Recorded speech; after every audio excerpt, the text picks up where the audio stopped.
студиото со вас, Деспина Тодоровска. Добро вечер и ви благодарам за вниманието. Премиерот Мицкоски ги повика бугарските европратеници да ги повлечат спорните амандмани за македонскиот јазик и идентитет во пресред на разгледувањето на извештајот за напредокот на Македонија. Радев пак порачува дека интеграцијата на Македонија зависи од почитувањето на европските стандарди, бидејќи Бугарија нема отворени прашања со земјава. За сега од бугарска страна нема потврда за можна средба помеѓу двајцата председатели на НАТО самитот во Хаг. Македонија не треба да биде жртва на идентитетски прашања, бидејќи тие се надвор од секоја преговарачка рамка, вели председателката Селјановска-Давкова од Тирана по пораките на Радев дека тие никогаш не поставувале вето за интеграциите на Македонија. Иако не сакаше директно да ја коментира неговата изјава, вели дека таквата реплика не била за Македонија, туку за Европската Унија, која треба да покаже дека нема поважна политика од проширувањето. Ние не смееме да бидеме жртва на идентитетските прашања. Идентитетските прашања се надвор од било која преговарачка рамка, бидејќи се надвор од договорот за ЕУ, од Лисабонскиот договор и од Повелбата за фундаментални права. Значи, ние не бараме никаков ексклузивен статус. Ние бараме стандардно однесување. Премиерот Мицкоски не верува во искрени намери на Бугарија. Ги повика бугарските државници, ако навистина посакуваат придвижување на интеграциите за Македонија, на гласањето за извештај од следната недела да ги повлечат амандманите со кои се оспорува македонскиот идентитет и да прифатат средба во Хаг. Нашите стари рекле, помалку слушај што зборат, повеќе гледај што работат.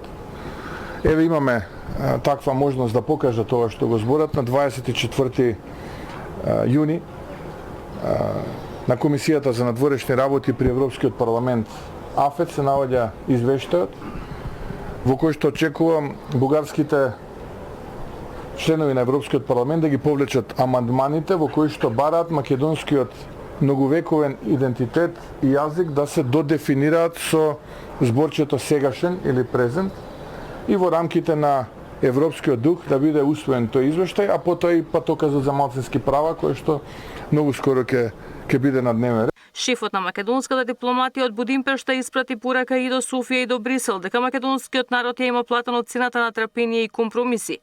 The Macedonian people have paid the price of patience and of compromise. But there are lines we will not cross because they define who we are. Our language, our identity, and our cultural and historical continuity are not negotiable. They are the soul of our nation. This is not a posture of defiance. It is a posture of self-respect. Радев пак на заедничката пресконференција со Селјановска од самитот во Тирана порача дека Бугарија никогаш не поставила услови за полноправното членство на Македонија во Европската Унија, туку бара да се спроведе договореното. Тук не става въпрос за нерешени двустранни отношения. Не става въпрос за налагане на вето или спиране на процеса изпънка от някоя съседна страна. Напротив, на всички е ясно, че от Европейският консенсус от 2022 година става въпрос за вътрешни предизвикателства, свързани с правата на човека и върховенството на правото. Покрај ваквите пораки нема потврда дека Бугарија е подготвена да седне на маса со Македонија во Хаг. При евентуална средба, таа ќе се одвива на ниво председател-премиер, откако соседите одлучија наместо Радев во Хаг да го испратат премиерот Желјасков. Ивана Соколовиќ најдова, Сител телевизија. Првите македонски државјани кои се евакуираат од Израел вечерва пристигнуваат во Скопје. На Скопскиот аеродром е колешката Катерина Нешкова, ја вклучуваме во живо во овие вести. Катерина, дали владиниот авион со кој што се евакуираат македонските државјани веќе пристигна? Деспина, за сега се уште не се пристигнати, но тоа треба да се случи според најавите во секој момент. Очекуваме да слета владиниот авион кој што од Египет всушност ги пренесуваше 8 македонски државјани кои што побара итна евакуација од Тел Авив. Тие има патешествие, всушност рутата по која што се движа тргна од Тел Авив, а завршија во Египет, од каде што и беа практично евакуирани во организација на македонската влада. Еве всушност како се одвиваше целата организација. После наоѓањето на безбедносната точка, односно безбедносно место од каде можат да се излечат истите, авионот полета во 15 часот, би требало да стигне некаде во 17:30 во Египет, каде што имаме 4 возрастни лица, 3 деца и 1 бебе, кои би требало по она што чекаме дозвола од Египет да полетаат некаде 18:40 од Египет према Македонија, практично некаде околу 21 часот луѓето би слетале назад во Македонија. Катерина, како што претходно информира од Министерството за надворешни работи, 20 лица побарале евакуација од војните жаришта. Дали ова ќе значи дека ќе има и нови евакуации во следните денови? Така е, Деспина, 28 лица првично по почетокот на конфликтот помеѓу Израел и Иран пред 5 дена побара да бидат вратени во матичната држава. Сепак само 8 од нив утринава решиле да се вратат, додека останатите ќе гледат како ќе се одвива целата ситуација во Египет, во Израел, со тоа што македонската влада секако дека ќе биде спремна и за нови евакуации, имајќи предвид дека се очекува ескалација на ситуацијата на Блискиот Исток, особено по вечерните одлуки на американскиот претседател Трамп за тоа како ќе действува и дали директно ќе се вклучи Америка во сето ова. Како што велат од МНР, во постојана комуникација со останатите 20 кои биле пријавени дека сакаат првично да се вратат, но решиле да останат се додека не се воспостави редовен авионски сообраќај од Тел Авив кон Македонија. Инаку македонската амбасада во Тел Авив се наоѓа на безбедна локација и засега не се планира да се направи евакуација евентуално на дипломатите од ДКП-та таму. До овој момент пак немаме информација за тоа дали македонски државјани побарале некаква евакуација од Иран или пак некаква помош. Се очекува и во наредните денови и оттаму да стигнат првите информации. Како што кажа, во исчекување сме на 8 македонски државјани тука на Скопскиот аеродром, кои што треба да слетаат од Египет со владиниот авион, а кои што побарале итна евакуација утринава од Тел Авив. Катерина Нишкова, ти благодарам за овие информации. Сега како стануваш на терен, многу повеќе пренесуваме и во вестите во 23 часот. А 5 ден не запираат воздушните напади помеѓу Израел и Иран. Поради страф од можно проширување на конфликтот на Блискиот Исток, Трамп свика и итен состанок на Советот за национална безбедност на Соединетите Американски држави, кои се уште е во тек.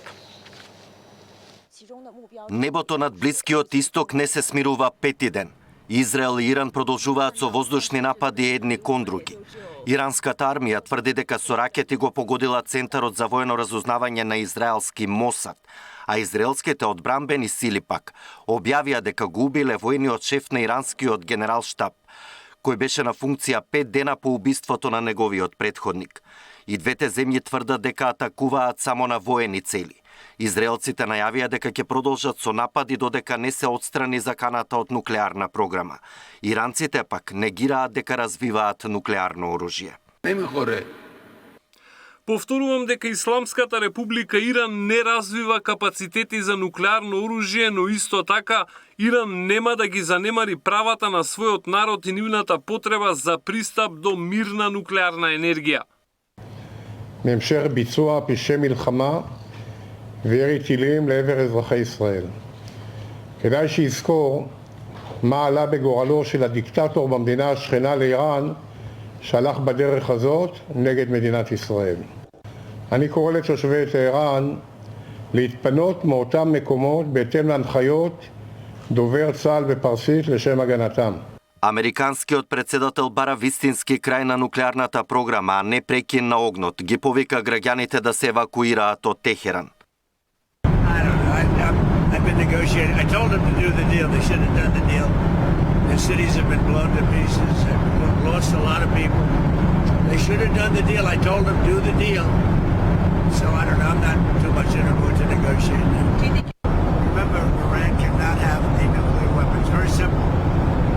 We don't have to go too deep into it. They just can't have a nuclear weapon. Кина пак смета дека Трамп долева масло во огнот во конфликтот помеѓу Израел и Иран.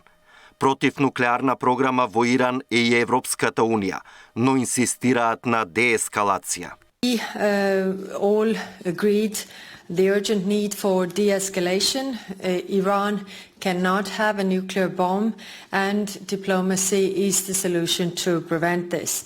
And EU will play its part. Илјадници луѓе во двете држави останаа без домови. Расте тензијата на улиците во Техеран, Тел Авив, но и во останатите градови на Блискиот Исток.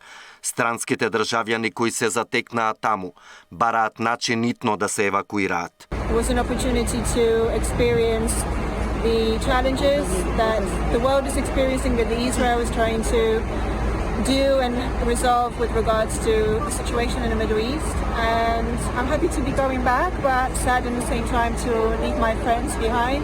Над 600 странци пак избегале од Иран во Азербејџан. Александар Динев, Сител телевизија. Скалест систем на собирање потписи за независните кандидатури предвидуваат измените на изборниот законник кои влегува во собраниска процедура. Ова во пракса ќе значи дека за градот Скопје ќе бидат потребни минимум 3500 граѓански потписи. Измените поднесени од владачкото мнозинство добија поддршка од СДСМ, но наидоа на критики од ДУИ и Левица. Таа правна празнина ќе остане и очигледно вие не сакате независни листи да може да се кандидираат на овие избори. И сега повикувате да има вклученост на сите заинтересирани во изборите, оние што имаат независни листи, политичките партии секако, ама не дозволувате таа правна празнина да ја надминеме.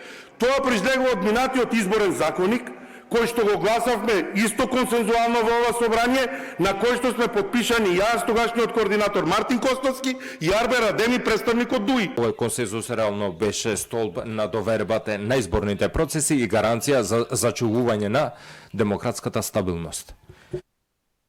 Овој пат, за прв пат, значи гледаме една иницијатива, отворена иницијатива да се изменат правилата за изборниот законник, односно за избори без политички консензус и без да се опфати опозицијата. Со негирањето на потребата за измена на изборниот законник во насока на воведување на една изборна единица, оваа власт покрај своите ветувања го погази активното избирачко право на незините граѓани. Од друга страна, со овие измени сега го напаѓа пасивното избирачко право на незините граѓани, тоест можноста да се кандидираат, да бидат избрани и да ги представуваат своите граѓани кои ќе дадат нивната поддршка.